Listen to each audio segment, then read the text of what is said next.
Boa noite, gente. Não, tá do outro lado, tá direito. Agora. Que Jesus nos abençoe, nos ilumine. Vamos hoje mais uma vez continuar o estudo do Evangelho, ou o estudo da obra O Céu e o Inferno. Hoje quem vai conversar conosco é Ricardo, com o tema Penas Eternas, né? Doutrina das Penas Eternas. E vamos ficar aí 3 semanas trabalhando sobre isso. E é bom a gente estudar em casa, né? Ler, pesquisar, para a gente trazer pontos, trazer dúvidas, trazer esclarecimentos para a gente também, né? Porque a gente vai dividindo, compartilhando aqui os ensinamentos. E às vezes a gente estuda uma coisa e não estuda outra, você vem e traz, né? Sobre outro ponto de vista e a gente assim preenche melhor o estudo. Então vamos começar com o nosso evangelho, fazer uma prece. A Deus faz a nossa prece de início. Amado Mestre Jesus, querido irmão e amigo, mais uma vez aqui nos encontramos com a tua permissão, com a permissão de Deus, e com o auxílio da equipe espiritual desta casa, para que na noite de hoje, mais uma vez, possamos estudar o tema do livro O Céu e o Inferno, e que possamos cada vez mais nos esclarecer aos ensinamentos da doutrina dos Espíritos, que possamos nos conduzir, levar para a parte prática do nosso dia a dia tudo que iremos aprender na noite de hoje. E com essa rogativa, devolvo a palavra à irmã que dirige o estudo da noite de hoje, para dar por iniciado na tua santa e doce paz. Eu vou ler o texto do capítulo do Evangelho segundo o Espiritismo, capítulo 13, que a vossa mão esquerda não saiba o que dá a vossa mão direita. O item 5 e 6, o óbolo da viúva. Ele diz assim: Jesus, estando sentado de frente do gasofilácio, considerava de que maneira o povo nele atirava o dinheiro, e que várias pessoas ricas tinham colocado muito. Veio também uma pobre viúva, que nele colocou somente 2 pequenas moedas. Então Jesus, tendo chamado seus discípulos, lhes disse: Eu vos digo em verdade, esta pobre viúva deu mais do que todos aqueles que colocaram no gasofilácio. Porque todos os outros deram de sua abundância, mas esta deu de sua indigência, tudo mesmo o que tinha e tudo o que lhe restava para viver. Essa passagem está em São Marcos, capítulo 12, versículo de 41 a 44, e São Lucas, capítulo 21, versículo de 1 a 4. Kardec diz assim: muitas pessoas lamentam não poderem fazer tanto bem quanto gostariam, por falta de recursos suficientes. E se desejam a fortuna dizem elas, para dela fazerem um bom uso. Pois é, eu vou dizer, se eu ganhar na loteria, eu vou comprar a casa do lado do Centro Espírita, né? Se eu ganhar, vê se eu vou lembrar disso. A intenção é louvável, sem dúvida, e pode ser muito sincera em alguns, mas é certo que seja em todos completamente desinteressada. Não há aqueles que, desejando mesmo fazer o bem aos outros, estariam bem contentes em começar por fazê-lo a si mesmos, de se darem algumas alegrias a mais, de se proporcionarem um pouco do supérfluo que lhes falta, sob a condição de darem o resto aos pobres. Essa segunda intenção dissimulada, mas que encontrariam no fundo do coração se quisessem nele rebuscar, anula o mérito da intenção. Porque a verdadeira caridade pensa nos outros antes de pensar em si. O sublime da caridade, nesse caso, seria procurar no seu próprio trabalho, pelo emprego de suas forças, de sua inteligência, de seus talentos, os recursos que faltam para realizar suas intenções generosas. Aí estaria o sacrifício mais agradável ao Senhor. Infelizmente, a maioria sonha com meios mais fáceis de se enriquecer de repente e sem trabalho, correndo atrás de quimeras, como descobertas de tesouros, uma chance incerta favorável à recuperação de heranças inesperadas, etc. Que dizer daqueles que esperam encontrar, para os secundar nas pesquisas dessa natureza, auxiliares entre os espíritos? Seguramente, eles não conhecem nem compreendem o objetivo sagrado do Espiritismo. e ainda menos a missão dos espíritos, aos quais Deus permite se comunicarem com os homens, também nisso são punidos pelas decepções. Livro dos Médiuns, número 294 e 295. Aqueles cuja intenção é pura de toda ideia pessoal devem se consolar de sua impossibilidade em fazer tanto bem quanto gostariam, pelo pensamento de que o óbolo do pobre que dá se privando pesa mais na balança de Deus do que... Esse é André Luiz, né? André Luiz está ligando, chamando vocês.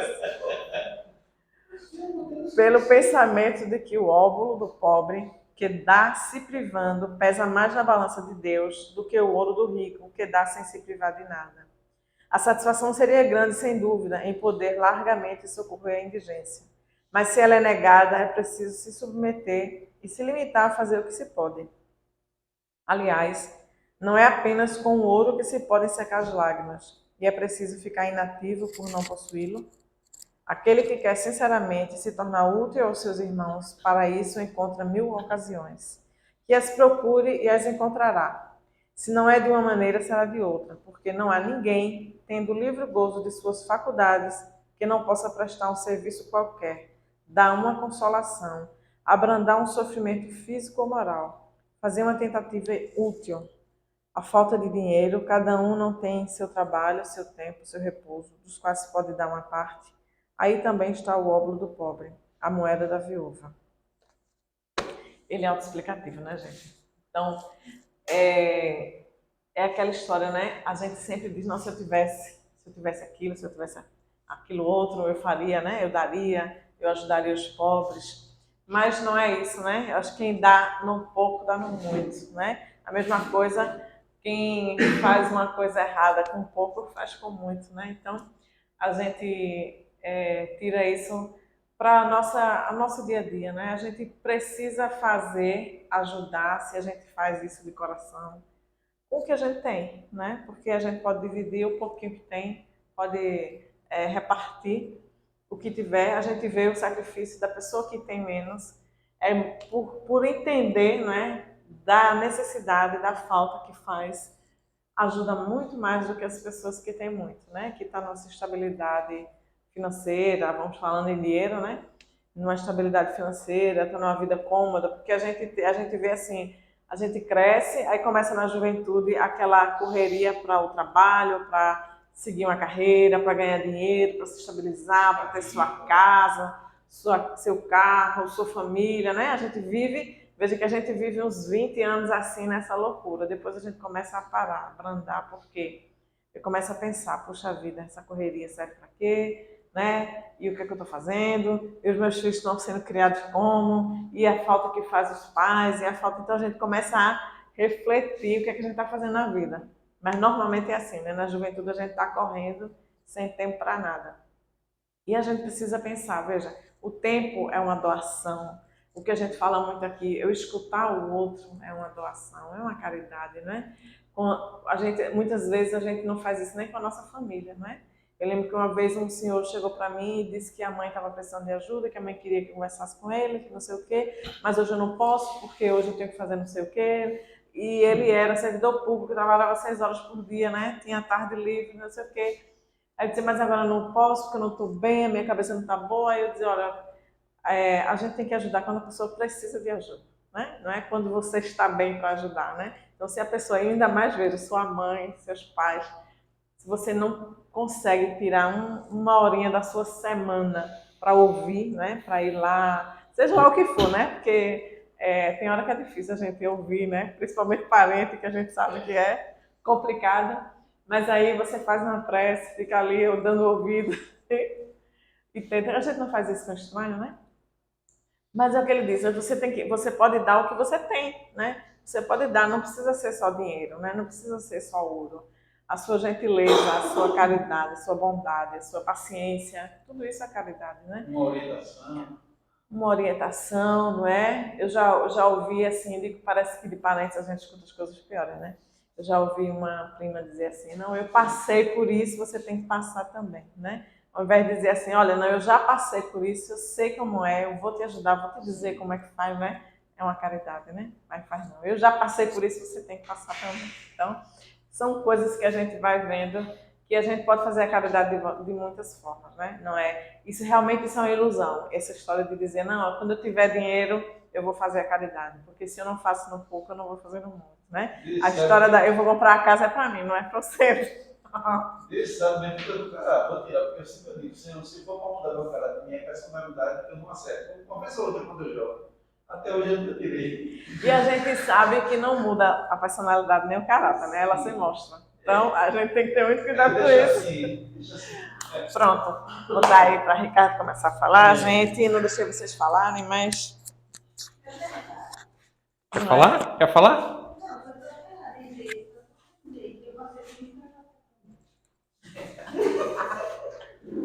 Bom, gente, boa noite mais uma vez. Boa noite. Estamos aqui para falar da doutrina das penas eternas, né? Que está lá no livro dos Espíritos, dos Céu e Inferno, no seu capítulo 6. E a gente vai falar sobre 3 temas, né? Me passaram essa responsabilidade aí de falar sobre a origem da doutrina das penas eternas, os argumentos em apoio às penas eternas e Ezequiel contra a eternidade das penas e o pecado original. Quem sabe quem é Ezequiel? Também não sabia não, fui pesquisar. Por isso que é bom a gente estudar. Lá na frente a gente vai ver quem foi Ezequiel. Lá na frente já é o último assunto. Então, gente, para a gente começar a entender penas eternas, como é que surgiu isso? Como é que surgiu a ideia de inferno, de céu, de purgatório? Será que um cara dormiu, acordou? Penas eternas existem.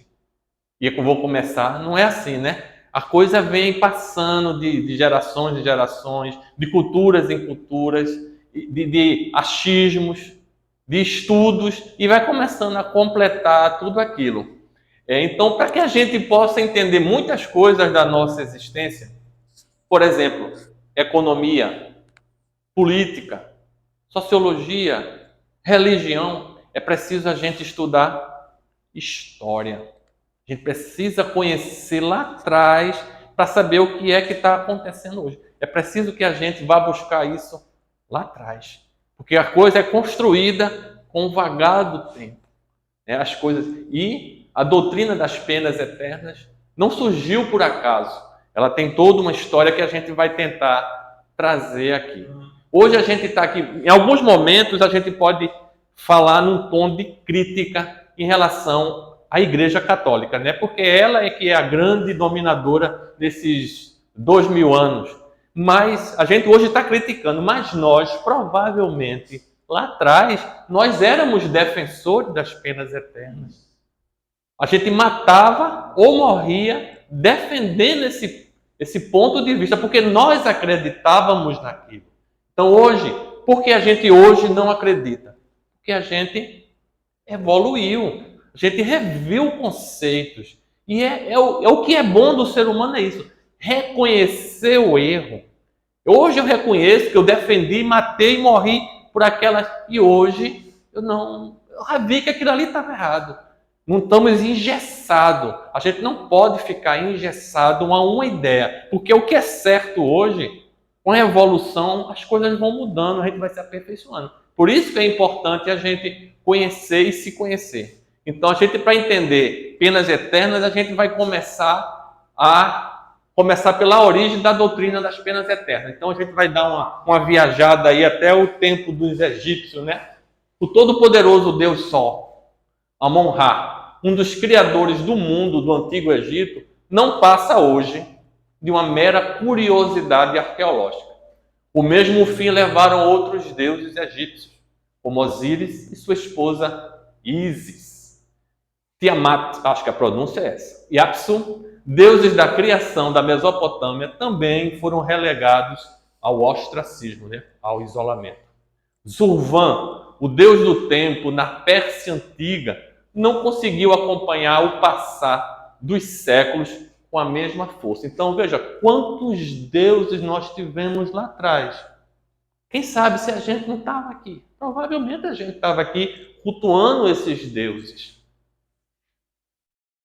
Atualmente no Lá no Egito, eles não cultuam mais, não? Vou deixar esse Não. microfone mais pra Acho que lá no Egito hoje deve ser os muçulmanos que dominam, né? Acredito que sejam os muçulmanos, né? Lá no Egito hoje, aquele pessoal ali cultua mais essa linha. A pergunta foi se atualmente no Egito não se cultua mais os deuses Deus não. antigos.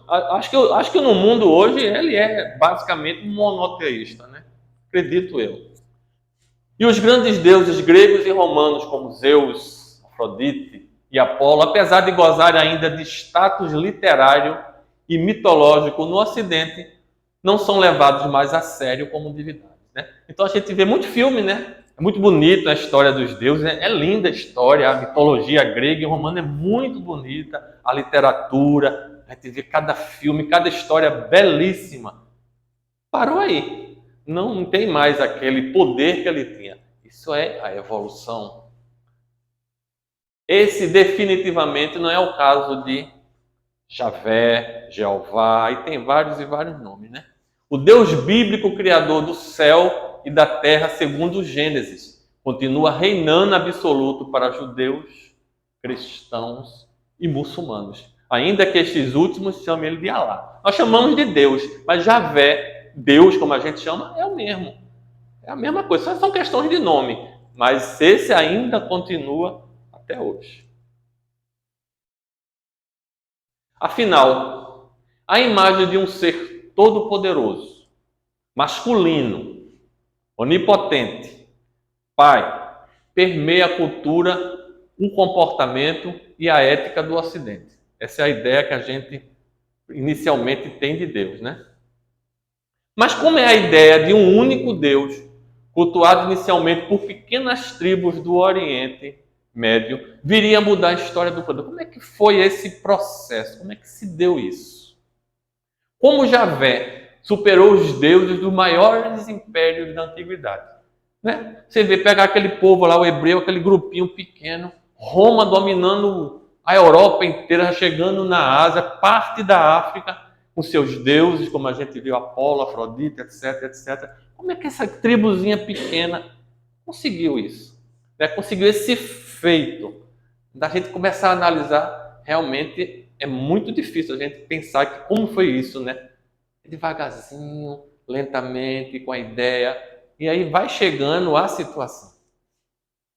Apesar de ninguém saber ao certo o momento em que os homens passaram a cultuar deuses, a maioria dos arqueólogos e antropólogos concordam que esse é um traço comum de todas as civilizações. Então a gente pegar uma civilização mais remota, mais antiga, ele cultua algum tipo de Deus, ele acredita num raio que caiu, ele acha que é um Deus. Se a água tá cheia de peixe, ele acha que um Deus ali está ajudando. Então essa ideia inata do Espírito já acompanha ele, já nos acompanha da nossa origem, essa ideia de um ser que comanda tudo. Eu posso não chamar de Deus, de Javé, de Zeus, de Apolo, de Zurtan, o nome que eu quiser, mas essa ideia já é inata dos seres, do Espírito, né? Essa escritora, que ela é especializada em religião, particularmente em judaísmo, cristianismo e islamismo. Veja o que é que ela diz. Parece que criar deuses é uma coisa que os seres humanos sempre fizeram. Para ver essa segunda parte. E que, quando uma ideia religiosa deixa de funcionar para eles, simplesmente a substituem. Entenderam? A religião, ela precisa evoluir, porque se ela não evoluir junto com a sociedade, junto com a ciência, ela vai ficar para trás, ela vai ficar esquecida. Porque hoje uma religião responde às minhas dúvidas, os meus anseios, mas se eu começar a perguntar coisas e ela não me responder, eu não vou ficar satisfeito. Eu vou buscar uma outra doutrina religiosa que me satisfaça. É o que está acontecendo há algum tempo, por exemplo, com a Igreja Católica. Ela, com o passar do tempo, o poder da Igreja vamos muito longe não, 50 anos atrás, a Igreja Católica, se a gente comparar, é o mesmo poder de hoje? Não é. A Igreja Católica tinha o poder de tirar um imperador, escolher o imperador, botar, dar a opinião dela num presidente, influenciar numa lei de um país. Ela tinha esse poder. Hoje ela não tem. Por quê? A igreja ela não evoluiu. E eu acho assim, esse é um ponto de vista meu, tá? Os dogmas foi a pior coisa que a igreja católica fez. Ela se engessou. A gente vai falar lá na frente sobre dogma. Engessa, você diz uma coisa hoje, e daqui a 10 anos, 20 anos, 50 anos, eu não posso dizer que essa coisa que eu disse hoje está errada. Porque se eu disser que está errada, eu sou imperfeito. E como eu sou representante de Deus, Deus é imperfeito. Aí eu fico sem poder responder muitas coisas que meus fiéis estão vindo me perguntar, que não tem lógica, mas lá atrás eu disse que era desse jeito e hoje a ciência está me mostrando que não é. Veja que situação. Aí eu fico encurralado e fico como mais, ou então eu faço feito Chicó e Zé Grilo. Só sei que é assim. Porque Aí, não por argumenta, não tem as questões. Eu quero perguntar, quero explicar, mas se eu explicar, eu vou me desmentir. Diga, Por Teresa. isso que usam tanto a frase de Tomé, né? Felizes os que não viram, mas creem. É a fé cega. A fé cega, a um momento ela foi boa. Era aceita, tudo bem. Hoje que a gente está criticando a fé cega porque a gente viu, mas lá atrás ela era necessária, como a gente vai ver mais à frente. Coisas que a gente acha erradíssima hoje, mas foram benéficas para a sua época. As penas eternas teve o seu bom caminho. Diga. A Igreja Católica, que ela está assim, calada. Eu ainda tenho assim, eu penso, né? Eu posso estar errado, sabe? Ela tem um grande poder ainda. Você estava falando, eu estava me lembrando. Há uns 20 anos atrás, aí a Igreja Católica estava bem assim, um pouco apagada. E estava muita gente se convertendo para o protestantismo, né? Uhum. Aí surgiu o padre Marcelo Rossi com aqueles louvores, que ele é cantor, né? Assim, tudo. Aí uma amiga minha muito católica disse ele veio para revolucionar, que a Igreja Católica, os jovens não tinham nada para fazer na igreja. E realmente na igreja protestante tem aqueles cultos, tem aquelas coisas, tem aqueles louvores que chamam a atenção, os jovens tudo, e eu particularmente acho até bonito os louvores deles. Aí depois que o homem começou a mexer na coisa da Igreja Católica, o Marcelo Rossi, tiraram ele, olha, tu não pode fazer isso. E você vê que ele entrou numa depressão, que quase que o homem foi-se embora, que ele agora que retornou, né? Veja como a Igreja Católica tem o poder, né? Mas tem um poder mais interno, restrito. Interno, né? Eles têm até uma cidade, né? Que é o Vaticano. Novo, velho. E quando nós éramos pequenos, eu esqueci o nome da carismática. Carismática. Né? É. Quando a gente cantava, tinha o Padre Zezinho, que cantava e tudo mais. Então ele já é aquele adolescente que cresceu, né? Sem muito atrativo, Aí Não é sendo essa forma de mais jovem, né? De pregar, de levar a palavra, né? E ele trouxe isso, né? Para abrir o caminho. Exato. E agora a gente tem o que desvirtua tudo, né? O Padre Gato tá parecendo um robô. Cara toda parece paralisada. Mas é uma ajuda. Não preste atenção nisso, não. Então, gente, mas essa música, esses louvores, isso é um progresso, é necessário isso. Naquele negócio de fazer a missa em latim, né? Fazer em latim, pelo menos pela história que eu vi, fazer em latim. Depois veio para traduzir para a língua, para poder o povo entender. Aí vem um que quer cantar. Isso é progresso. Não, Aí você vê que a parte mais arcaica, né? Aquela mais... Não quer, não pode. Ainda tem missas que passam na televisão em latim, né? E assim, de vez em quando passa. Eu não sou entendedor de igreja católica. Não, veja assim, eu também não. Eu sou muito curioso, eu vejo na televisão. Vamos lá. As primeiras imagens de deuses esculpidas em pedra há mais de 10 mil anos na Europa. 10 mil anos, é muito tempo, viu? No Oriente Médio e na Índia, em nada se parecem, contudo, com o velho barbudo e musculoso dos afrescos de Michelangelo, pintor na Renascença. Então veja, o homem sempre trazendo, eu quero que vocês vão pegando os detalhes que a história vai trazendo. Nós criamos Deus à nossa semelhança. Fisicamente, estamos falando aqui fisicamente ainda. Deus parece com uma pessoa igual, parece com o meu avô, com o meu pai, com o meu vizinho. É um homem comum. Então eu estou trazendo essa ideia de Deus para que a gente comece a analisar como é que nós pensávamos lá atrás. Mas eles que disseram, né, que Deus criou o homem à sua imagem e semelhança. E a partir daí... Disseram, quem disse? Né? Quem disse isso? Está na Bíblia. Mas quem escreveu a Bíblia? Foi Deus? Não, Deus não escreveu, foi o homem que escreveu. Aí começa, né? Na Grécia Antiga, espécie de matriz do mundo ocidental, mais de uma dezena de deuses eram cultuados pelos cidadãos. Nenhum deles, incluindo o poderoso Zeus, que é o deus dos deuses, né, era tão gigante, distante e sobrenatural como o Deus da Bíblia. O próprio Zeus era inferior a esse Deus da Bíblia. Se a gente começar a comparar Deus que está na Bíblia, que os hebreus nos trouxeram, ele era super poderoso e a gente vai vendo na história aqui mais à frente como é que ele era trazido para a gente. Para os gregos e romanos, os deuses não eram figuras imaculadas e perfeitas. Para os gregos eles não eram, os deuses não eram. Mas apenas uma das 3 raças que habitavam o mundo, ao lado dos animais e dos homens. Eles eram espécie de super-homens com qualidades e defeitos. Deuses com defeitos, insemelhantes ao nosso. Com a diferença, é claro, de que eram imortais. Então Deus, eu tenho raiva, esse Deus dos gregos também tinha raiva. Se eu quero me vingar de alguém, aquele Deus também queria se vingar.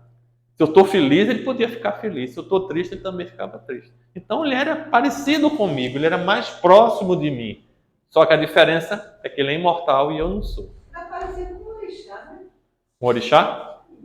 O orixá tem raiva, se vinga. Você está triste... Se a gente pegar que o orixá é um espírito, se a gente torcer para a nossa doutrina, ele realmente tem raiva, porque ele é um espírito, né?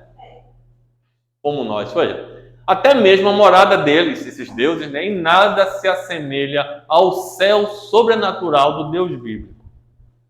Para os gregos, ao menos 12 desses deuses viviam no Monte Olimpo. Um monte de verdade. Esse monte existe, gente, lá na Grécia. Ele tem quase 3.000 metros de altura. Não sei, se eu fosse lá, eu ia subir para ver se achava ele, né? Não sei se alguém fez isso, não sei se era proibido, né? Mas ele morava aqui. Pelo menos 12 deles na história aí diz que eles moravam ali. Hoje eu acho que provavelmente foi liberado para o pessoal subir e eles conseguiram encontrar. Acho que ninguém achou, né? Desde que os povos dominados pelos romanos que seguissem outras religiões pagassem seus impostos e não desafiassem o comando romano, seus cidadãos tinham o direito de seguir os deuses de sua preferência. Você me pagando o que é devido, se você quer adorar um Deus, 10, 100 ou 1000, ou quer adorar os meus, ou quer adorar os seus, não me importa. Tanto que você me pague. Então essa era a ideia de Roma. Ele deveria ter feito isso, né? Mas não fez. Quando os romanos conquistaram a região que hoje faz parte de Israel, no século I a.C., eles inicialmente não fizeram muito caso com o culto dos judeus a um Deus único no templo de Jerusalém. Entendeu? No começo eles deixaram, né? Vamos deixar, não está incomodando, eles estão pagando os impostos, vamos seguir em frente, que não está me incomodando e está trazendo retorno financeiro. Naquele tempo, ninguém podia ainda imaginar que o Deus dos judeus seria levado 4 séculos depois para o centro do maior império do Ocidente. Então, veja, depois de 400 anos, estava lá o cristianismo, né, trazendo tudo aquilo. Mas que Deus era esse? Como é que esse Deus conseguiu? 400 anos é muito pouco tempo. Se a gente começar a olhar em história, é um tempo muito pequeno. Ele conseguiu tudo isso. Segundo as Escrituras, o pacto entre os judeus e Javé teria começado com um homem chamado Abraão. Quem já ouviu falar em Abraão? Há cerca de 4.000 anos, conta a tradição que ele foi chamado por Deus para deixar a cidade de Ur, na Mesopotâmia, que é o atual Iraque, para fundar uma nova nação em uma terra desconhecida. Bem parecido com a história de Moisés, né? Vamos começar a comparar. Mais tarde, essa terra prometida seria chamada de Canaã. Ao obedecer e firmar uma aliança com esse Deus único, Abraão recebeu a promessa de que sua semente iria prosperar por toda a terra. Veja, Deus prometendo a mim que ele vai fazer isso. Tem gente que hoje ainda assim. Conta a história da moça que você falou que Deus prometeu ela, como é a história de... Teve uma senhora disse que estava sofrendo muito, mas ela disse que todo mundo na família dela tinha desprezado ela, né? Ninguém mais convivia com ela, nem os filhos, nem o marido, nem ninguém. Eu disse, mas todo mundo? Ela disse, sim, todo mundo. E eu comecei a dizer, mas será que a senhora trata as pessoas bem e tal? Conversar, fazer ela refletir, né? Que afinal de contas, quem era ruim era ela, não era todo mundo. Mas no final eu disse, mas tenha calma, tenha paciência, vamos ter fé em Deus. Ela disse, não, ele vai fazer do jeito que eu quero. Ela dizendo que tinha ideias suicidas, que queria se matar. Eu disse, mas a senhora sabe, a senhora conhece o espiritismo, entende que isso vai ser pior, não é? Que a senhora vai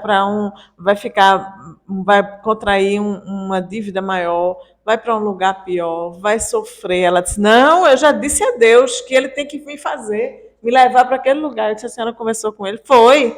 Eu disse a ele que ele não pode fazer isso comigo. Eu faço e ele vai me levar para tal lugar e tal. Eu digo, tá certo, veja só, que prepotência, né? Que arrogância. Deus me promete e ele tem que cumprir. Ai dele se ele não me cumprir comigo. O evangélico, quando a gente fala de religião, gente, não é criticando, é para trazer uma realidade, é uma constatação. O evangélico tem muito isso, né? Deus me prometeu, Quando eu prometo uma coisa a alguém, eu tenho que cumprir. Então Deus, ele é obrigado a cumprir a promessa, né? Eu conversei com Deus. Veja a prepotência, né? Então a gente tem que começar a analisar como era o povo, como éramos nós nessa época, como era a nossa cultura, como é que a gente pensava, como é que a gente agia, para que a gente comece a entender o encadear das coisas. O Deus que aparece para Abraão é completamente diferente dos deuses gregos e romanos. Ele não compartilhava da condição humana. Esse Deus para o Abraão não era um Deus humano. Ele não compartilhava dessa condição e se colocava na posição onipotente de poder fazer qualquer exigência que quisesse. Esse Deus, ele fazia qualquer exigência. Quem lê o Antigo Testamento sabe que Javé não guarda semelhança com um pai dócil ou amoroso que mais tarde o cristianismo iria propagar. Né? Quem já leu, já teve contato com alguma coisa, a gente vê que parece não. São dois deuses totalmente diferentes. Completamente. Por que isso? Porque aquele povo mais antigo, nós, precisávamos desse Deus carrasco, vingativo, porque a gente era um bando de fera, gente. A gente era um bando de animal. Não foi Abraão que levou o filho para sacrificar, não foi porque Deus tinha pedido. Tu estava lá, Tereza. Tu viu. Ai, Tereza. Vamos ver, viu, Tereza? Vamos ver. Olha, vê o que o Antigo Testamento diz. O que é que essa escritura diz?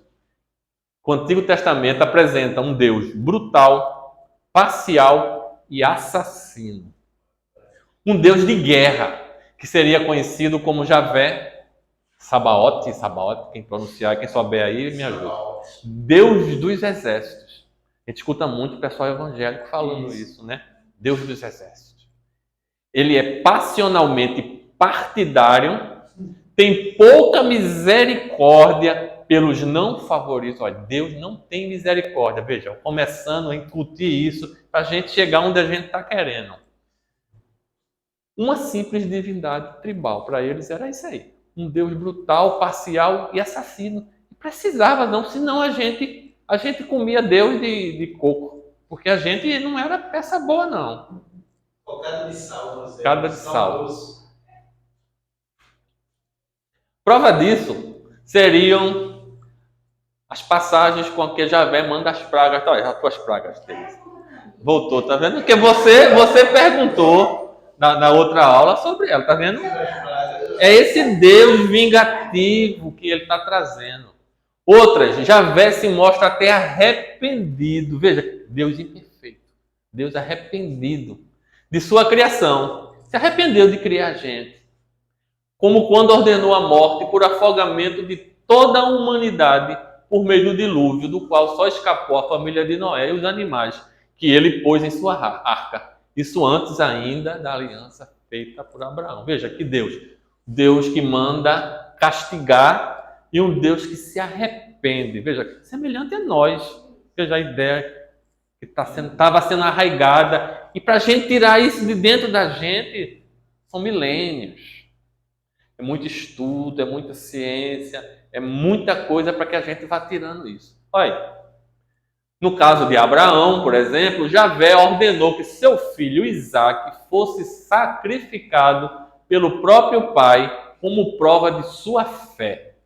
No momento em que Abraão já estava com a faca em punho, Javé recuou do pedido e disse que tudo não passava do teste. É uma pegadinha para ver se tu me ama. Veja só que Deus é esse. Quem deveria tocar fogo, né? Pelo que mostra na Né? novela, que estava mostrando aí. Tereza tá atrás dessa pedra aqui, ó. Tava olhando. E o pior foi o coitado do Jó, né? Perdeu tudo? Continue. Bom. Como prática normal dos povos antigos, os deuses eram guerreiros e os hebreus não fugiram dessa tradição. Um Deus guerreiro, de luta, de briga, de matar, de tirar sangue. Jeová lhe fornecia meios de exterminar seus inimigos. Recompensava pela vitória, punia pela derrota. Olha, recompensa e punição. Vamos guardando esses detalhes, gente, para a gente chegar onde a gente está querendo. Veja, recompensar. Se tu fez coisas boas, eu vou te dar um prêmio. Se tu, quando morrer, fez tudo bom, tu vai para o paraíso. Paraíso, fez tudo certo. Se você fez tudo errado, se prejudicou, se não me obedeceu, você vai ser punido e vai no inferno. Veja como é que as ideias vão se encadeando com o passar dos milênios. E a gente aprendendo, e a gente lá vivendo toda essa situação. Isso vai como se fosse entrando no nosso DNA, o nosso DNA espiritual, se é que existisse, se pudesse existir isso. Isso vai ficando arraigado dentro da gente.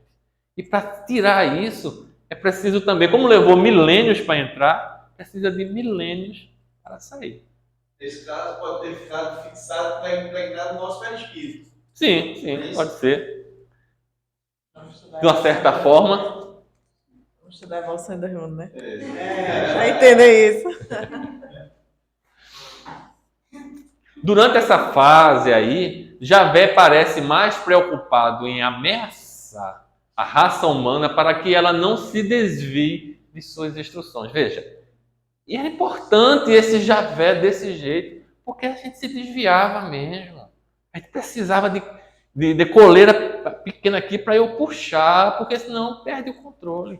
A gente hoje critica, mas era necessário, tinha que ser assim. Hoje a gente precisa de disciplina. Hoje, passado, sei lá, 4.000 anos, 3.000 anos, se deixar a gente aqui, isso aqui vira bagunça. Porque nós, com todo o conhecimento que temos conhecimento, se soltar a coleira, a gente faz cada coisa aqui que até Deus vai duvidar. Vai dizer, poxa, me arrependi de criar essa raça mesmo.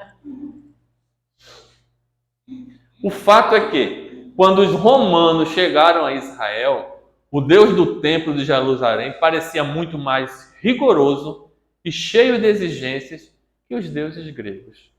Veja, eles se assustaram com aquele Deus.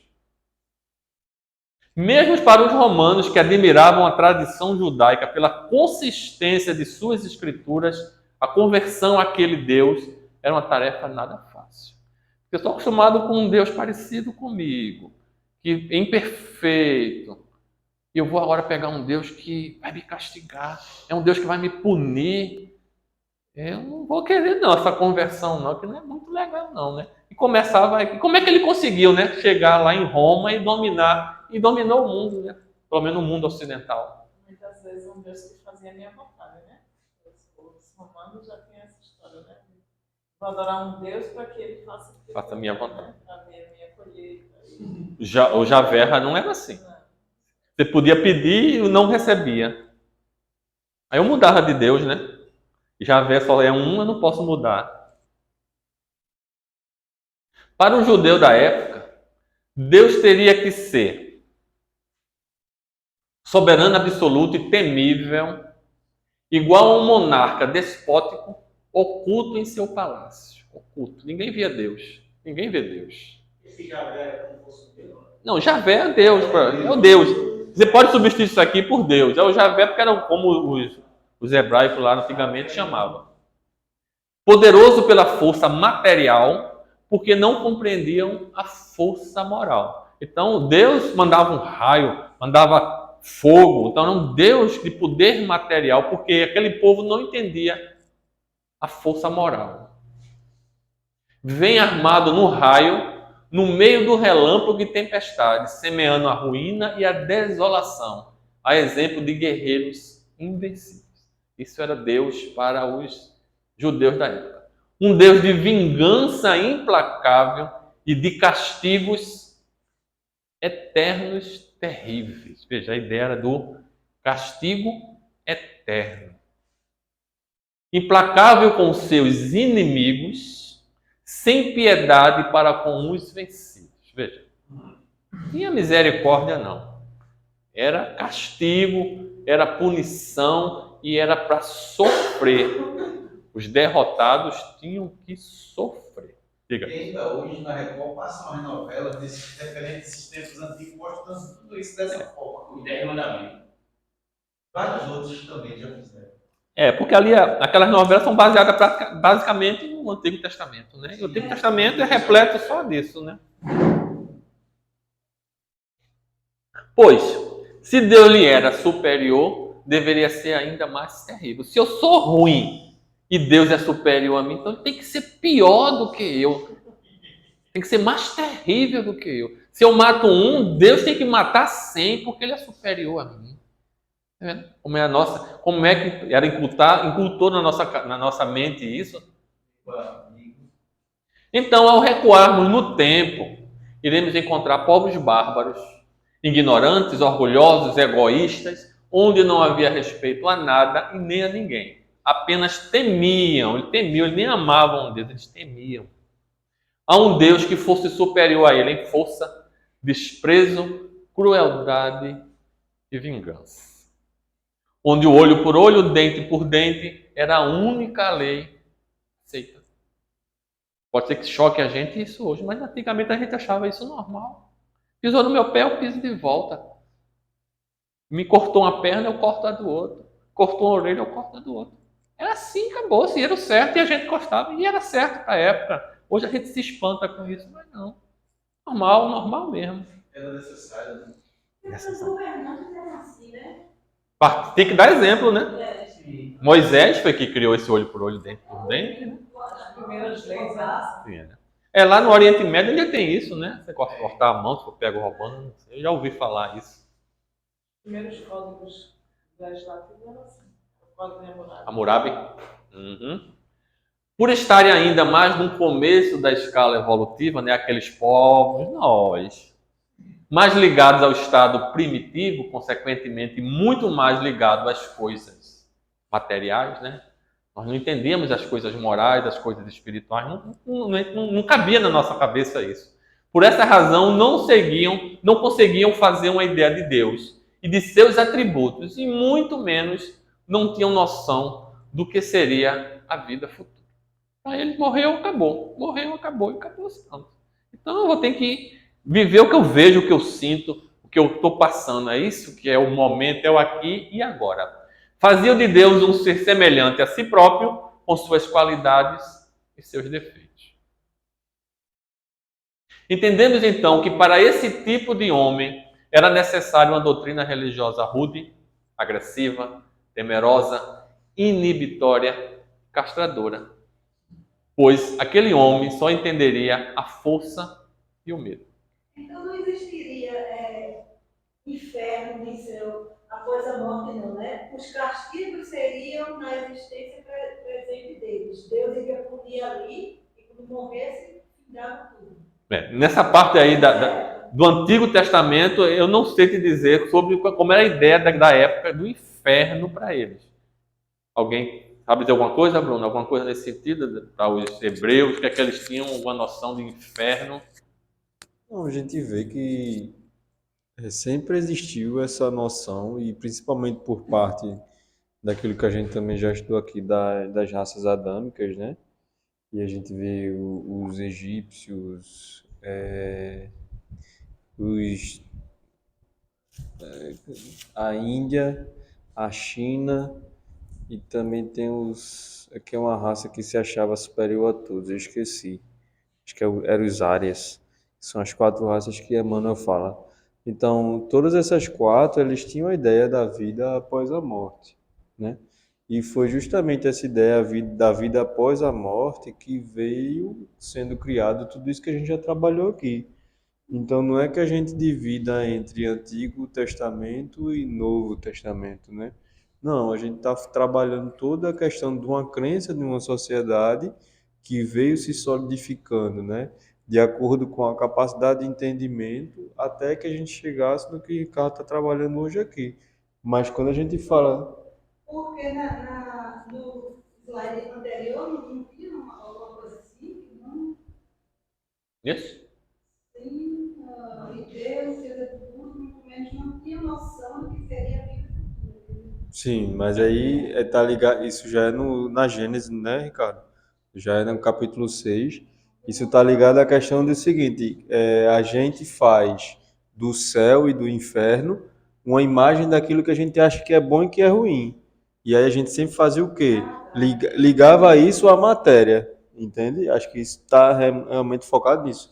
Tudo que a gente vier trabalhar desde que Michel terminou lá o inferno em diante, a gente está trabalhando todas essas questões, é como se a gente pegasse todos os conceitos e estamos aplicando, né? Aí vai ter um momento que a gente vai voltar no tempo, mas lembra, quanto mais para trás do tempo, mais perto do inferno, né? E quanto mais para trás no tempo, mais esse inferno ele é materializado.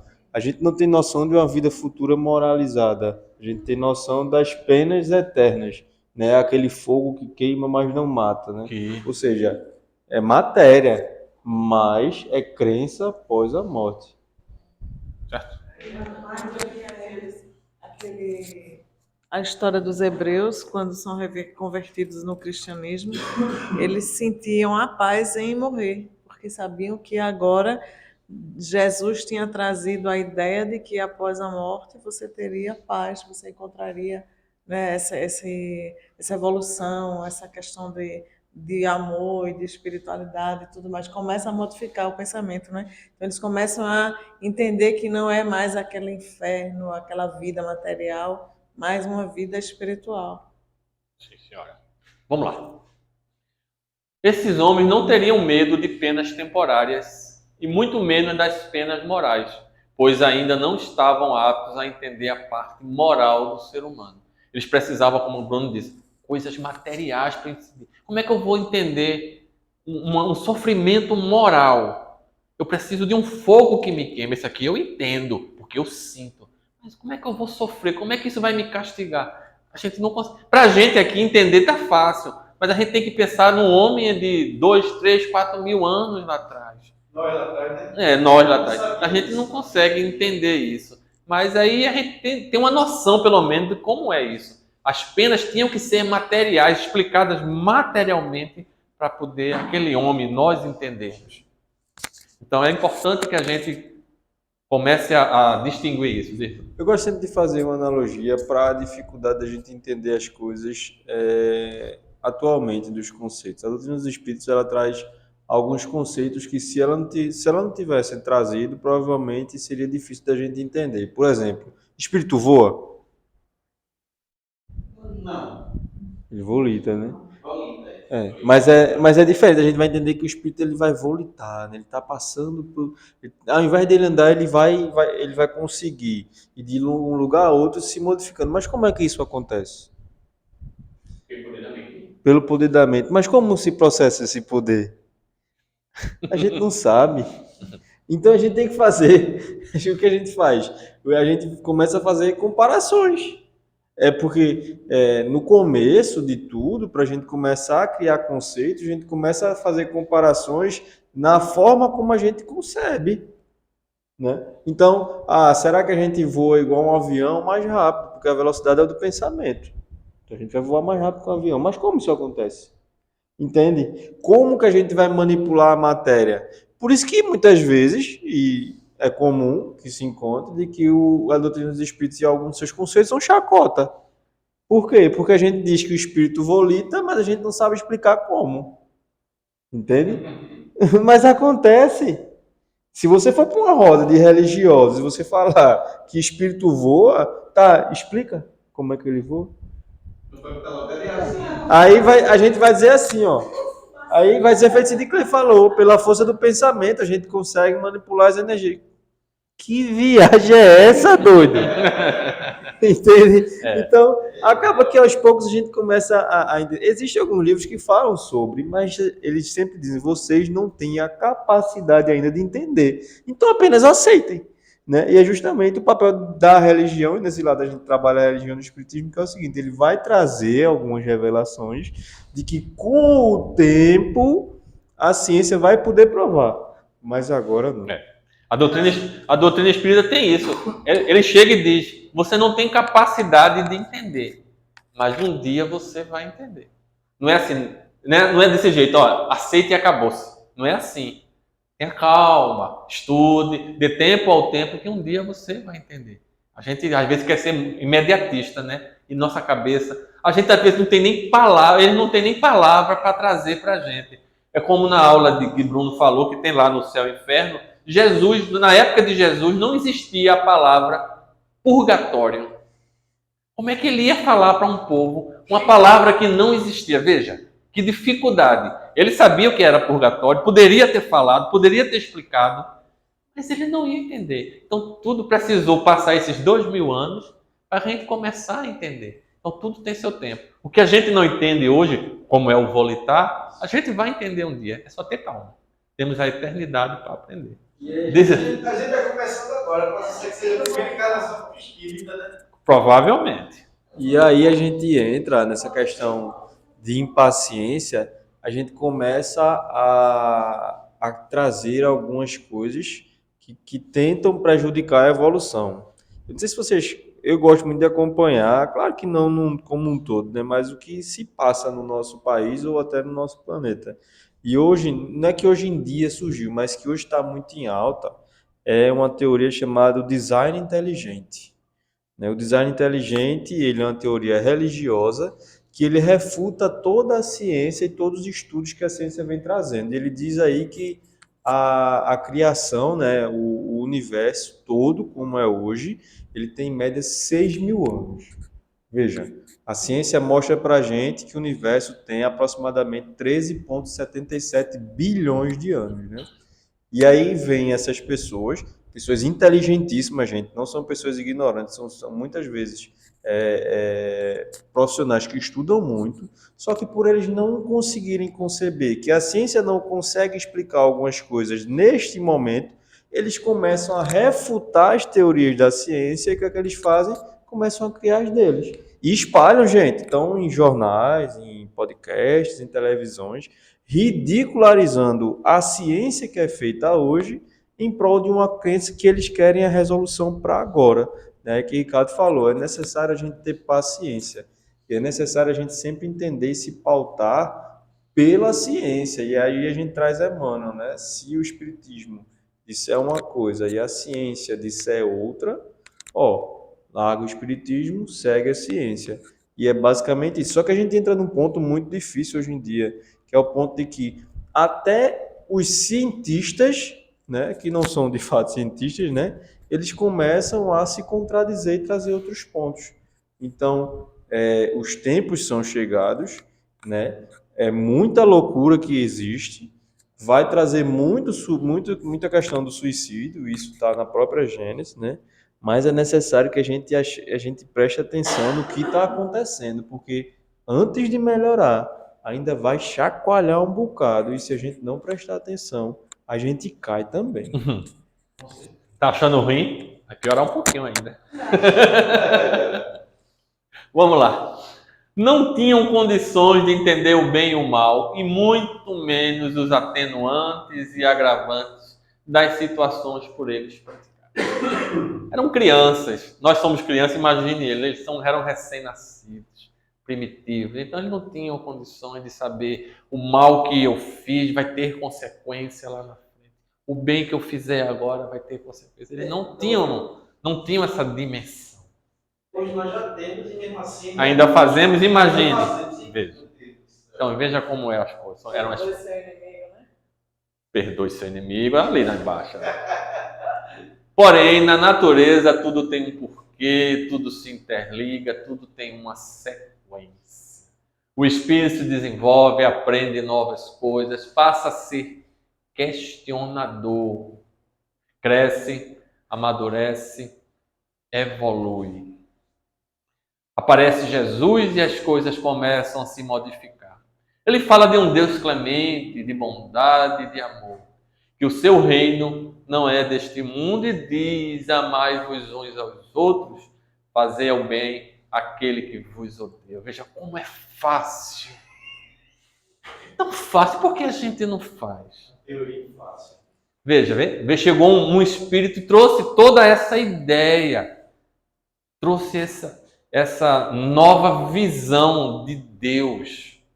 E chocou aquele povo, nos chocou. Quem estava acostumado com uma linha de Deus de um sentido, e vem essa criatura aí e diz: é desse jeito. Vamos mudar. Mudança, a gente sabe que dói. Só que eu falei, Jesus passou, dizem, né, que 1000 anos para poder chegar à condução. Sim. Passou por essas situações também. É porque Jesus sabe quem somos nós, sabe? Ele sabe de tudo isso que está acontecendo. Com certeza. Ele sabe. Nós não somos a primeira humanidade do universo. Então, eles têm muita experiência com isso. Ricardo, Oi. veja, você pensar nos romanos naquela época que estavam conquistando, né, vários povos, países, estados, e os judeus que estavam sendo conquistados por eles, né, estavam sob a dominação deles, e vem Jesus e diz: amai os teus inimigos, né? Então, como é que eles iam aceitar isso, né? Como é que ele foi revolucionário e ninguém queria aceitar isso, né? Por isso que eles achavam que o Messias seria um que viria fazer com que ele sobressaísse e vencesse, né? Aquele Deus dos exércitos, né? É, o Deus Que vinha trazer e fazer com que o povo romano fosse subjugado e eles ganhassem, né? E eles chegassem ao reinado, ao império, seja lá o que for. Então, é inadmissível vir Jesus e dizer: olha, ama o teu inimigo, né? Então eu tenho que amar o romano que está ali me escravizando, né? Que está ali me explorando, que está ali me dominando. É muito difícil isso, entender. Só a gente trazer para a gente hoje, né? Se a gente tivesse nessa situação, a gente ia achar isso uma loucura, né? Mas é porque Jesus, ele não veio mudar aquele povo aqui e agora. Ele veio plantar para colher lá na frente. É o que a gente vai vendo aqui com essa passagem. Então, ele sabia que aquelas palavras dele não ia mudar aquele povo. Não ia nos mudar naquele momento. Era a plantação, ele estava semeando ali, para que a gente pudesse colher lá na frente, né? Mas o Cristo não disse tudo. Terei ainda muitas coisas a vos dizer, mas não as compreendereis. A gente vê muita coisa assim no livro muitas respostas no livro dos Espíritos, né? Sim, claro. Pergunta ainda não é hora de saber. Jesus tinha uma bagagem imensa para dizer, mas não adiantava que a gente não ia entender. É a mesma coisa você pegar uma criança de 10 anos e explicar a ela a equação do segundo grau. Não, matemática. Ela vai entender? Não vai. Porque ela sabe quanto é 2 mais 2 dá 4, 5 mais 3 dá 8. Isso ela sabe, ela vai conseguir de 10 anos. Mas não adianta você ensinar a equação de segundo grau, teorema de Pitágoras e outras coisas. Eu ouvi uma fórmula, minha filha falou, sei o que de Bhaskara, fórmula de Bhaskara. Ela disse: olha, eu estudei tanto isso, hoje eu não sei nem para que serve, porque eu não uso para nada. Mas tá vendo? Não adianta você pegar uma criança de 10 anos e ensinar isso, ela não vai. Éramos nós, Jesus ia dizer reencarnação, perdoado, por que eu perdoar, como é o mundo espiritual. A gente não ia entender. A mesma coisa, eu tenho um cunhado que ele é evangélico. Em certa ocasião, conversando, eu fui falar com ele sobre reencarnação. Ele não entende, aí começou a história disso.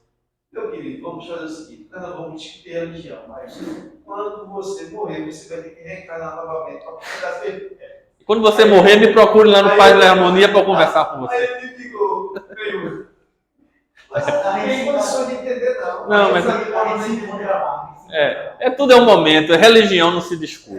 Você está na sua, está satisfeito, está feliz, continue na sua doutrina religiosa. Kardec nunca quis roubar de ninguém, religião de ninguém. Cada um tem que se sentir bem naquela doutrina religiosa que lhe satisfaz. Cada um tem seu entendimento, todo mundo tem seu momento.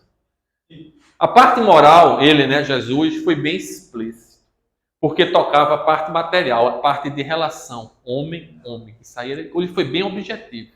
Mas aos outros pontos, limitou-se a semear e deixar a colheita para o futuro, porque precisava que o homem se desenvolvesse intelectualmente e moralmente. A parte moral é a parte que é mais fácil de a gente entender. O evangelho está aí, a gente consegue entender. Se a gente estudar, se a gente debater, a gente entende. As outras coisas precisam de mais conhecimento, de mais estudo. Precisava que nós amadurecêssemos. Não, vai continuar, né? Tá todo mundo falando? Nesse semear, né, que Jesus deixou, algumas ideias para o futuro foi que houve interpretações erradas. A doutrina das penas eternas se encontra nessa categoria. Jesus visou mais a parte moral, em substituir o ódio e a vingança pela caridade e o amor. Substituiu o egoísmo pela abnegação. Isso já era muito para a gente, isso aí já era... Estava bom, até aí está bom, não vamos querer dar o passo maior do que a perna. Foi que falamos agora sobre o livro dos Espíritos. Tu não entende, tem calma. Vamos nos preocupar. Eu não sei qual é, o Bruno é que deve saber, decora tudo. Tem uma parte que, no livro dos Espíritos, eu acho que Kardec pergunta como é que Deus cria os Espíritos. Eu acho que é mais ou menos isso, e a resposta... Na gente. É como ele diz assim, não te preocupa com isso não, porque isso não te interessa. Isso não vai te ajudar em nada. Se preocupa com a parte moral. Aí depois ele completa, mas a gente também não sabe, não. Porque ele mesmo disse que não sabia como é que Deus criava os espíritos. Eles ainda não sabiam, e a gente já tem uma envergadura bem maior do que a gente, e não sabe, né? Aqui falece o nosso conhecimento. Pronto, tá vendo? Então a gente às vezes quer saber de coisas que não dá. Então, a parte moral é que Jesus estava preocupado, que as outras partes depois vinham. Diga.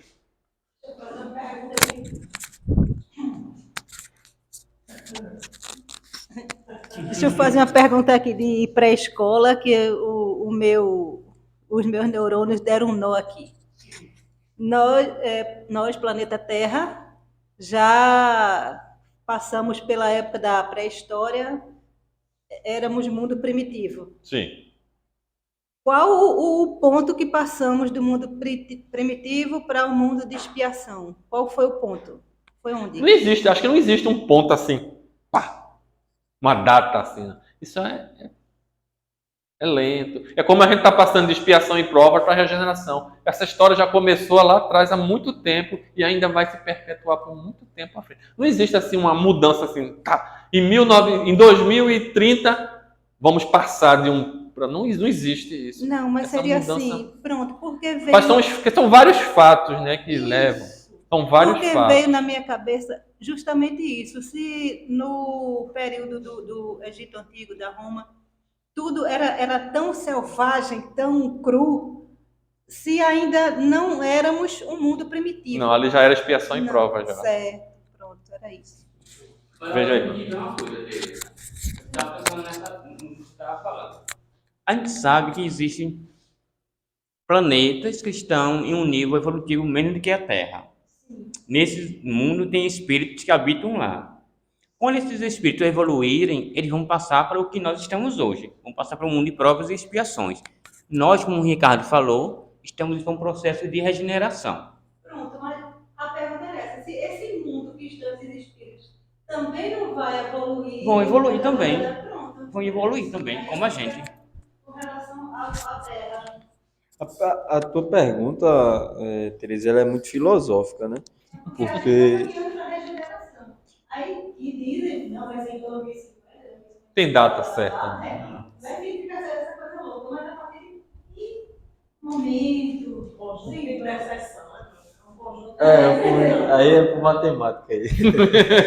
Mas então, tua pergunta ela é muito filosófica, porque se a gente for de fato pegar o entendimento do que é o mundo de provas e expiações, ou expiações e provas, é um mundo em que aquelas pessoas mais grosseiras expiam os seus erros e que pessoas menos grosseiras adquirem, né, pedem provas para que possam estar aprendendo. Então é necessário que nesse ponto os espíritos tenham a capacidade de reconhecer que erram, né, filosoficamente falando, e que precisam reaprender ou aprender aquilo que eles não conseguiram entender. Entende? Então, assim, isso começa a partir de quando a sociedade ela vai se encontrando como ser. Ela vai deixando aquele lado mais rústico, mais animalizado, certo? E vai entrando na questão do conceito da gente começar a se sentir e da gente começar a amar. Às vezes a gente começa, como a gente viu lá no início, a amar primeiro a matéria, depois a gente vai desenvolvendo sentimento, né, e afeto às pessoas.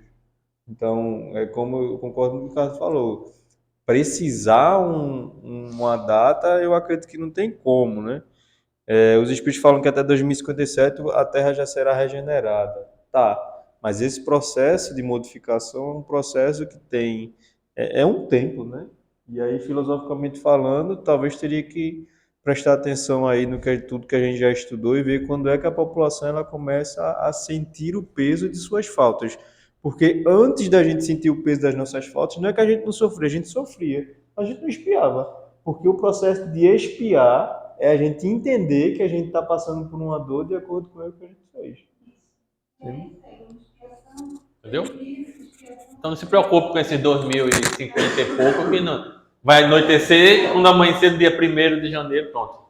Não é assim, não é? Pode ser formar num de regeneração. Se isso cair uma bomba, matar uma humanidade inteira. Aí está regenerado.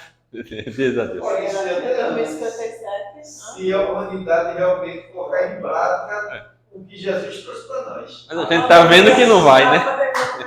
A pandemia não fez, né? Vamos lá. É feito o Bruno falou, paulatinamente, através da consciência dos erros, dos acertos, do amor, da sociedade. Dizem as escrituras, né, que a nossa população vai reduzir muito para que a gente entre num plano de regeneração. A gente está em 8 bilhões hoje, né? Alguns falam em 4, outros falam em 3. Dizem que daqui para 2057 a gente vai ter uma redução populacional muito grande. Agora, o porquê isso e como vai acontecer... Como é que vai ser, né? Já fomos, né? Em 13 bilhões de anos, já fomos primitivos. E agora, a criação, voltar Entre 7 e 7 mil anos o planeta vai. Vamos lá. Já imaginou falar que o fogo do inferno, as penas eternas e tudo mais que era disciplinador não passava de formas alegóricas? Falar de coisas mais profundas e impossíveis de serem compreendidas, então. Já imaginou pegar aquele povo e falar isso? Nós não íamos entender. Não íamos. O Bruno acabou de dar um exemplo aqui. A gente não consegue entender como é que o espírito volita. Veja que o negócio já é mais profundo isso. E isso aqui é uma coisa mais simples que nós já conseguimos entender, veja. Então a gente vai entender como é que volita. A gente vai conseguir dar uma aula sobre isso, mas lá na frente, lá na frente, lá na frente. Mas por enquanto vamos se preocupar com isso aqui, porque é isso aqui que vai fazer a gente chegar nessa aula de volitação. É que vai nos encaminhar para ela. A ideia de recompensa e punição era o que o povo estava habituado. Não era o momento de mexer nisso. Não vamos mexer. E tem coisas que é preciso dar tempo ao tempo. Eles estavam acostumados com fazer coisas certas, era recompensado. Fazia coisa errada, era punido. Mas como era essa recompensa, como era essa punição, é que é o problema. Mas nem por isso Jesus deixou de passar algumas informações. Algumas explicações ali nas palavras de Jesus, nas entrelinhas, ele deixou muita informação para quem tivesse ouvidos de ouvir e olhos de ver. Nós escutamos lá atrás, há 2000 anos, essas coisas de Jesus e não entendemos. Estamos começando a entender agora. Estamos interpretando agora. Veja, precisamos passar 2000 anos para entender. Mas ele deixou ali nas entrelinhas. Parte moral foi direto. nas outras coisas entre linhas.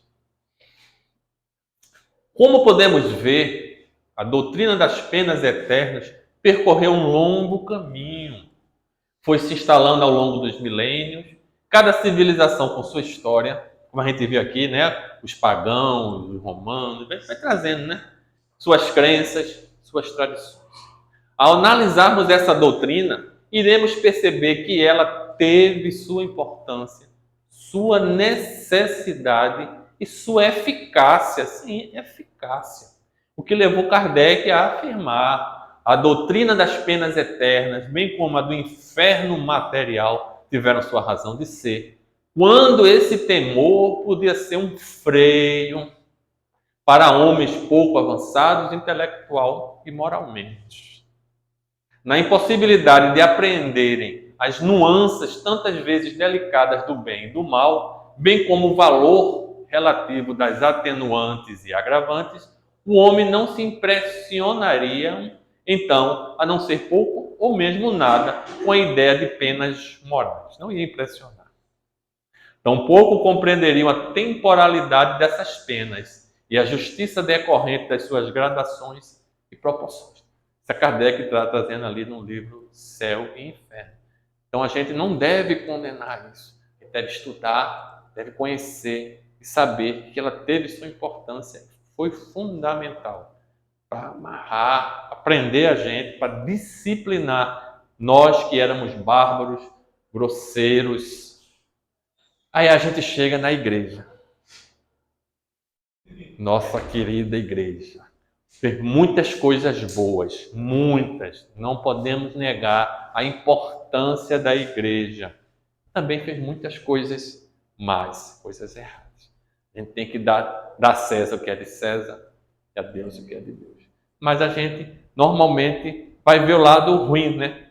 O que ela fez de ruim. Mas a gente é história. A gente precisa trazer para entender o que são as penas eternas, porque ela teve uma influência poderosíssima nessa doutrina. Os concílios. Quem sabe o que é concílio? Sabe, né? Uma reunião, né? Grosseiramente falando. Reunião de bispos e cardeais, presidida pelo Papa, para deliberar sobre questões de fé, costumes, doutrina ou disciplina eclesiástica. Ao todo, desde lá do começo, foram 21 concílios que já existiram. Vamos botar 2000 anos depois que Cristo voltou ao mundo espiritual, tivemos 21 concílios. Ali, naqueles concílios, se decidia tudo. Como a igreja deveria governar, como é que os fiéis deviam, porque o que o concílio decidisse era para que todo mundo obedecesse. Era ferro e fogo. Os 21 concílios. Começa em Nicéia 325, né? Depois de Cristo. E o último que teve aí foi em 1962, 1965, no Vaticano. Eu não trouxe todos os 21, não, só trouxe alguns para a gente conhecer um pouquinho do que são os concílios, o que é que eles deliberaram em algumas situações, porque é importante, eu acho que isso é história, né? E história é o que nos traz até hoje.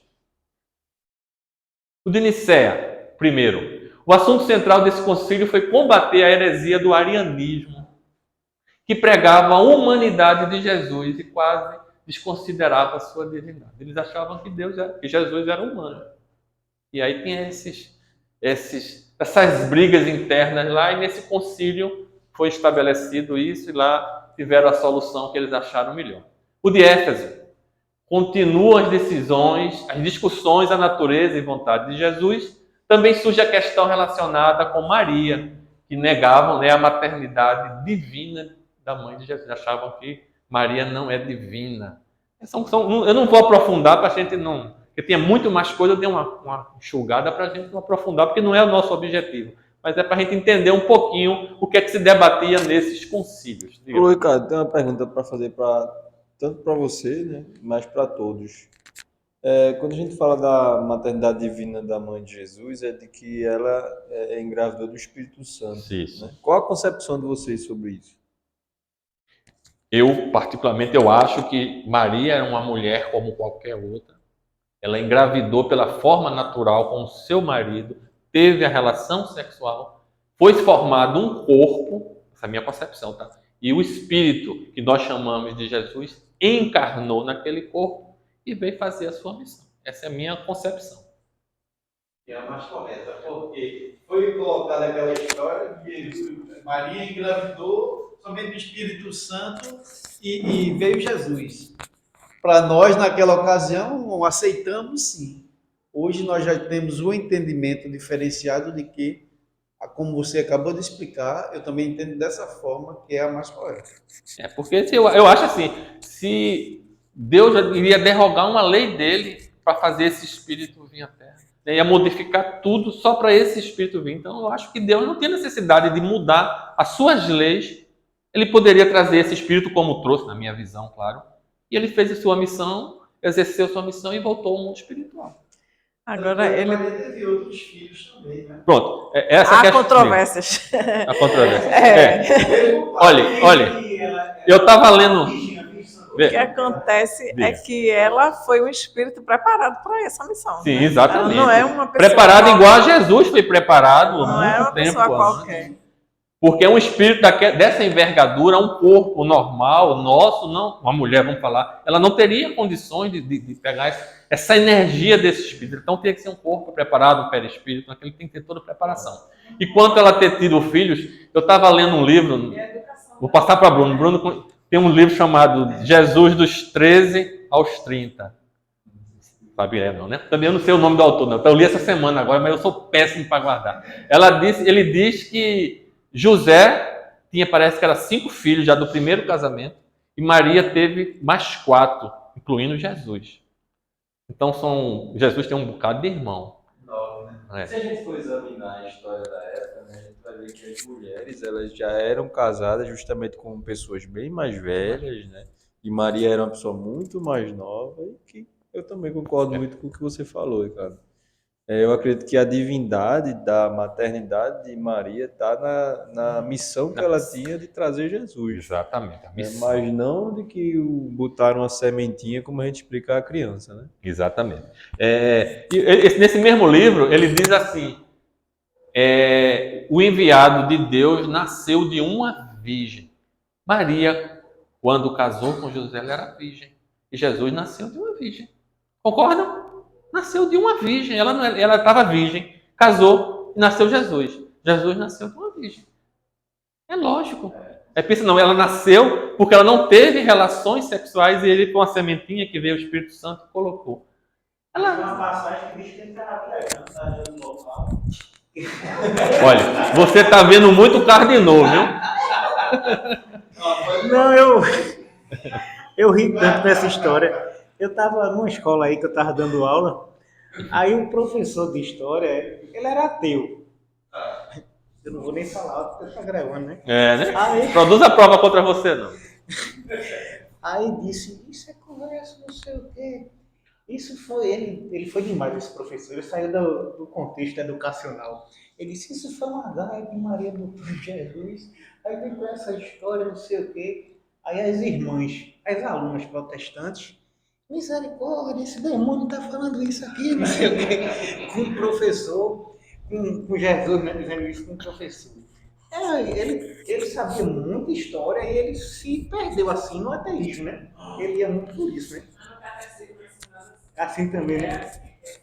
Jesus, Maria foi prometida a José, Maria cuidava do templo e ele, que talvez era casado, viu, coisa assim, e depois ela engravida e ele, quando sabe, vai conversar com ela para negar ela. Tá vendo que o professor tinha fundamento no que ele São controvérsias. Vamos voltar ao nosso assunto, vamos deixar a vida dos outros, que isso não vai levar a nada. Vamos lá, olha. Constantinopla II, a missão. Convocado pelo imperador Justiniano, esse concílio foi conturbado e politicamente complicado. Nesse concílio determinou-se a heresia da reencarnação. Bruno trouxe, não foi uma palestrazinha de Divaldo falando sobre isso, né? A imperatriz, né, Teodora não queria reencarnar como uma negra ou como uma escrava. Então, disse, olha, eu vou acabar com a reencarnação, porque eu assinando aqui, o imperador e o papa assinando, Deus vai obedecer e eu não vou reencarnar. Veja, que ignorância. Então, foi nesse concílio aí que a Igreja Católica até então acreditava na reencarnação. Veja. Nicéia II, nesse concílio tratou sobre a veneração dos ícones e de imagens dos santos e de Maria, situação conhecida como iconoclastia. Se a gente traduzir ao pé da letra, são quebrador de imagem. Era aquela discussão que existia, um grupo achava que deveria adorar os santos, as imagens, como a gente vê hoje nas igrejas, né? Inclusive Maria. E um outro grupo não queria que não tivesse nenhuma estátua, nenhuma imagem para ser adorada. Ganhou, a gente vê hoje que a adoração. Se a gente começar a analisar de forma bem grosseira, parece que a gente está vivendo uma religião politeísta. Não parece. Temos um Deus e vários santos que poderiam ser semideuses ou deuses que atuam. Eu peço a esse Deus aqui para ele atuar com aquele Deus maior. Se a gente começar a analisar, é o que está acontecendo às vezes. Então, nesse concílio foi resolvido isso, que as imagens poderiam ser adoradas, e inclusive a imagem de Maria. Latrão I, entre vários assuntos, discutiu-se as cruzadas, a Terra Santa, que entraria na pauta dos próximos concílios. As cruzadas, muita dor, muito sofrimento, imposição do que eu quero, do que eu acho, do que é certo. Foi uma decisão lá de Latrão I. Latrão II, sem muita novidade, esse concílio simplesmente reforçava a autoridade papal sobre a vida da igreja local pelo mundo afora. A readmissão e o castigo aos heréticos entram em pauta e o concílio começou a descrever os detalhes como deveriam ser tratados os infiéis. Vejam, aqui já começa a botar castigo, as penas, devagarzinho, né? Nesses concílios começam ali a entrar essa situação até chegarmos às penas eternas. Latrão III, entre outros assuntos, esse concílio condenou os heréticos cátaros e reafirmou a suspensão de penitências para os que dispusessem a ajudar nas cruzadas. Se tu me der dinheiro, eu falo com Deus e aí até os castigos, tuas penitências, está suspenso, está tudo bem. Os cátaros, né, afirmavam que o mundo material era essencialmente mau e pertencia a um deus mau chamado Satã. E somente o mundo espiritual era sagrado e pertencente a Deus. Então, essa é uma vertente lá de um pensamento que não vamos entrar nesse mérito agora. Latrão IV, houve grande discussão sobre as penas aos heréticos e como investigar heresias entre as pessoas, e houve a afirmação das penas eternas. Daí que começou em Latrão IV, foi que decretaram as penas eternas. Começa por aí. Terminou, né? Porque eles tinham essa ideia. E era uma ideia errada se a gente começar a analisar, porque Deus é Deus em qualquer canto, né? Mas Eles criticavam as heresias da igreja, né? Uhum. Foi antes de Lutero. Leão I, esse concílio se preocupou com o financiamento das cruzadas e prometeu indulgências aos ricos que doassem dinheiro para as instituições da igreja no Oriente. Veja, dinheiro. Tudo se resume a dinheiro. Com dinheiro eu posso tudo. Posso fazer milhões de pecados. Se eu pagar, eu estou perdoado. Hoje a gente não aceita isso, porque a gente sabe que isso não tem lógica. Mas naquele tempo, acreditava-se. Nós defendíamos isso. Quem sabe se a gente não foi um dos cruzados? Defendemos cegamente a palavra do Papa lá, levando, matando. Então não julguemos. Até hoje existe. Tinha como tarefa unir a igreja do Ocidente, a Concílio de Constança, né? Que se encontrava numa posição tão frágil que havia 3 papas ao mesmo tempo. Cada um deles afirmando seu legítimo sucessor de Pedro. Veja, a briga pelo poder. Trento. Esse talvez o concílio mais falado, conhecido e questionado até hoje. Por mais de 300 anos, as decisões de Trento moldaram a fé católica ao redor do mundo. Trento nasce de um momento de fraqueza da igreja. Pretende responder ao crescimento do protestantismo, né? Estava crescendo os protestantes, então a igreja tinha que fazer alguma coisa. Foram temas hierarquia, sacramento, tradição, escrituras, costumes, devoção, formação intelectual do clero, poder papal e etc. Lançou-se as bases do que seria o catolicismo até o século XX. Foi nesse concílio que eles lançaram um projeto que chegou até o século XX. Suas decisões práticas ajudaram a reorganizar o modo de ser da igreja. Mas, ao mesmo tempo, suas decisões não acompanharam o movimento da sociedade e a igreja foi ficando à margem da história. A religião que não progride junto com a sociedade, junto com a ciência, lembra que eu disse no começo isso? Ela vai perdendo, ela vai ficando para trás, ela vai perdendo seu poder, vai perdendo os fiéis, porque a gente começa a buscar outras coisas, outras religiões, outras doutrinas que me respondam às minhas dúvidas, ao meu conhecimento. Então a igreja, ela se engessou, ela ficou presa numa situação e não acompanhou a evolução da sociedade. Diga disso. Na época, quando eu frequentava a igreja católica. Quando tu participou desse concílio? Dessa vez não. Agora. Sim. Aí eu usava frequentava a igreja católica no domingo, mas chegou uma época em que o padre disse que só poderia tomar a hóstia quem fosse casado na igreja. Aí a partir dali eu comecei a questionar, mas eu achei que sair definitivamente. Pois Foi é. quando tempo depois veio aparecendo o espírito, né? Ele acolheu. São coisas que eu não entendo. Olha, quando eu fui me casar pela primeira vez, eu não sou batizado, né, na igreja, não sou batizado.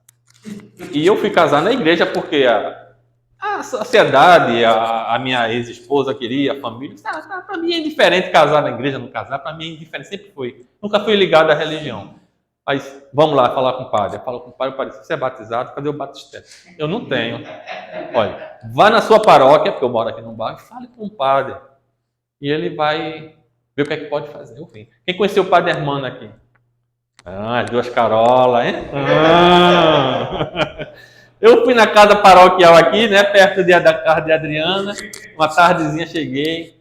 Aí ele dizia, pois não, aquela voz, né? Altão, olho azul, né? Branco. Pois não. Digo, eu vim aqui, expliquei, né? Que eu não era batizado. Ele fez, eu nunca vi você na minha igreja. Eu disse, realmente, eu nunca frequentei a sua igreja, porque eu não sou católico. Ele fez, eu não libero do batismo. Eu acho que fechou a porta e foi embora. Deu as costas para mim. Eu disse, padre, eu fui lá falar com outro padre e disse, olha, o padre lá não me dá, não. Aí ele fez, eu vou falar, vamos fazer uma aulinha aqui para você se batizar. Eu com, sei lá, 20 anos, por aí, disse, vou me batizar com 20 anos. Aí eu disse, mas é de lá. Aí eu não foi que eu fui para a aulinha, depois de passei 3 aulas, eu disse, padre, dá para mim não. Ou se eu me casa sem batismo, ou eu não vou casar, não. Aí ele disse, eu vou falar com um bispo, com arcebispo, sei lá com quem foi, liberaram. Então veja, a gente se sujeita a cada coisa. Não faz que batizar, Mas ele queria que eu estudasse a Bíblia, eu não sei como é, ele queria que estudasse tudinho. Não é só jogar água, não, eu tinha que estudar. E eu não aceitava, como eu não aceito nada daquilo. Então, pra mim, não. Bom, gente, chegado o tempo, a gente, semana que vem, a gente vai falar sobre os dogmas. Falamos dos concílios, para a gente entender o que é a história, para saber como são as coisas aconteceram. E vamos ver os dogmas, porque é aí onde o bicho pega, onde engessa a Igreja Católica, começa aí nos dogmas. Ok? Obrigado aí a todos pela ajuda, pela paciência, pelo carinho, pela energia. Se Deus quiser, quinta-feira a gente segue. Vamos sair formados, batizados, eucaristados. Primeiro, a gente vai fazer tudo aqui. Gente, então, vamos agradecer? Como é a história? Quem não sabe agradecer? Não sabe pedir. Sabe receber. Menos pedir, pronto. Então, o Bruno vai fazer os nossos agradecimentos da noite.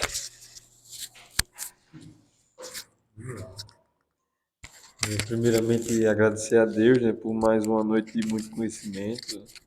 Acredito que Ricardo também que se propõe a trazer, pesquisa bastante, estuda bastante, assim como todos nós, né? Então que nós possamos pelo menos continuar fazendo nossa tarefa de casa, né? Que a gente lê o capítulo que será trabalhado durante a semana. Agradecer também a presença de todos, né? Que juntos, cada um com sua opinião, com sua experiência, a gente consegue perceber de maneiras diferentes e somar nas nossas atitudes e com certeza formar pessoas melhores. Ave Maria, cheia de graça, o Senhor é convosco. Bendita sois vós entre as mulheres. Bendito é o fruto do vosso ventre, Jesus. E Santa Maria, Mãe de Jesus, rogai por nós, filhos vossos, hoje, agora e sempre, para todo sempre, que assim seja. É através dessa rogativa que eu passo a palavra para nossa amiga Micheline, que está à frente dos trabalhos de hoje à noite.